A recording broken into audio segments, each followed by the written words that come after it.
সরস্বতী পুজোর দিন স্কুলে হঠাৎ একাধিক গাড়ির কনভয়। গাড়ি থেকে নেমে এলো এক কিশোর, সঙ্গে একাধিক সিকিউরিটি গার্ড। তারা অত্যন্ত তৎপর কিশোর অফিসারকে নিয়ে। স্কুলে উপস্থিত ছাত্রছাত্রী থেকে শিক্ষক শিক্ষিকারা রীতিমতো হকচকিয়ে গেলেন।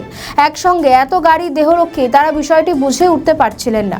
প্রধান শিক্ষককে গিয়ে ওই ছেলেটি বলে সে ইনকাম ট্যাক্সের চাকরি পেয়েছে, তাই সরস্বতী পুজোর দিন দেখা করতে এসেছি। পরবর্তীতে অন্য একটি স্কুলে গেলে সেই স্কুলের প্রধান শিক্ষকের সন্দেহ হয়। খবর দেওয়া হয় থানায়। অশোকনগর থানার পুলিশ আসতেই সেই যুবক পালিয়ে যায়।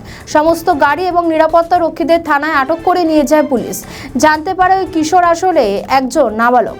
সে একটি নকল আই কার্ড তৈরি করেছে এবং সরস্বতী পুজোর দিন নিরাপত্তা রক্ষী ভাড়া করে সে ঘুরতে বেরিয়েছিল। পরবর্তীতে সেই ছাত্রের পরিবারকে খবর দেওয়া হয় পুলিশের তরফ থেকে। ছাত্রকে নিয়ে আসা হয় থানায়। পুলিশ জিজ্ঞাসাবাদ করে ছেড়ে দেয়, কিন্তু কেন এমন ঘটনা ঘটালো সে তা তদন্ত শুরু করেছে অশোকনগর থানার পুলিশ। তার যা কথাবার্তা আমি শুনছি এখানে পুরোটা অসঙ্গতিপূর্ণ। অর্থাৎ সে যে এটা নয়। প্রথম কথা, আমাদের আজকে যেহেতু পুজো ছিল, ও সেই সময়ই ঢুকেছে। তো বাইরে আমার অনেক গেস্ট ছিল, তারা এসেছেন, সেই সঙ্গে সঙ্গে ও মানে ঢুকেছে, সঙ্গে অনেকগুলো তার গার্ড নিয়ে আর কি, মানে সিকিউরিটি গার্ড নিয়ে তার অনেক সিকিউরিটি গার্ড, একটা তো নয়, প্রচুর।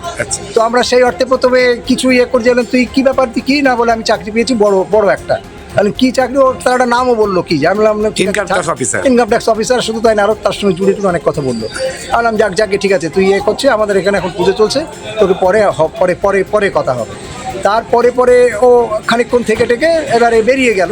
প্রচুর গাড়ি, 3-4টি গাড়ি, তার সঙ্গে অনেক লোকজন। যেহেতু আমাদের ছাত্র মানে রেগুলার এখন আসে না। কোন ক্লাস পর্যন্ত পড়েছে ও? ক্লাস 9-এ পরীক্ষা দিয়েছে গত এতে, এই তাছাড়া আর কিছু না। আমার তো খুব মনে হচ্ছে যে মানসিকভাবে মনে হয় ও একটু অসুস্থ, তা নাহলে বা অন্য কিছু আছে কিনা জানি না, কিন্তু প্রথম তাই মনে হয়েছে। কারণ একটি ছেলে, সে একটা অহেতুক এইভাবে একটা মিথ্যা জাল কেন? বয়স কত হতে পারে? 16 বয়স কত? একটা 10 পরীক্ষা দেবে, 16 হতে পারে, ম্যাক্সিমাম 16ই হবে, তার বেশি হওয়ার কথা না।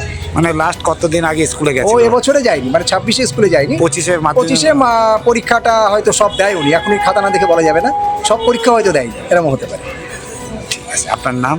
আমি ডক্টর মনোজ ঘোষ, প্রধান শিক্ষক, অশোক। আমাদের গাড়ি ভাড়া করেছিল যে হাবড়াসানগরে স্কুলে যাবে, ঠিক আছে। এবার আমাদের সাথে যার ভাড়া হয়েছিল, ঠিক আছে, গোপালদা, ঠিক আছে। আমরা তো জানি যে ভাড়া করেছে লোকাল ভাড়া, ঠিক আছে। এবার সকালবেলা গিয়ে দেখছি ওখানে বাউন্সার টান্সার এসছে, তা বললো যে মনে হয় বাবা বা মা কেউ অফিসার আছে, ঠিক আছে। এবার তারপর যখন রাস্তা বেরানোর পর শুনতে পেলাম যে আর্মস ছিল, মনে হয়। আমরা তো দাদা গাড়ি চালানোর কাজ আমাদের, আমরা কোনো স্পটে নামিও নি গাড়ির থেকে, আর কোনো স্পটে ইয়েও করিনি। যেখানে গেছে স্পটে গেছি। তো ভিআইপিদের আমরা সিকিউরিটি দিই, চাই নেতা মন্ত্রী এমএলএ এমপি বা বড় বিজনেস নিয়ে। তো এইখানে আমার কল এসেছিল কোনো ইনকাম ট্যাক্সের অফিসার, তার প্রোটেকশনে যাওয়ার জন্য।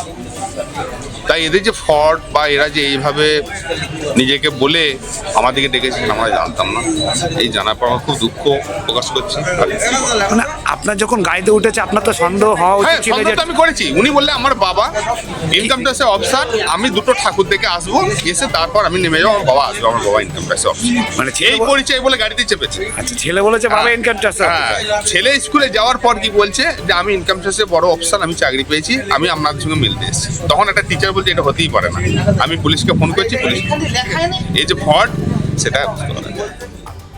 আমাদের ভিডিও ভালো লাগলে লাইক ও শেয়ার করুন, কমেন্ট সেকশনে আপনাদের মতামত জানান। আরও ভিডিও পেতে আমাদের চ্যানেলটিকে সাবস্ক্রাইব করুন এবং প্রতি মুহূর্তে খবরের আপডেট পেতে প্রেস করুন বেল আইকন।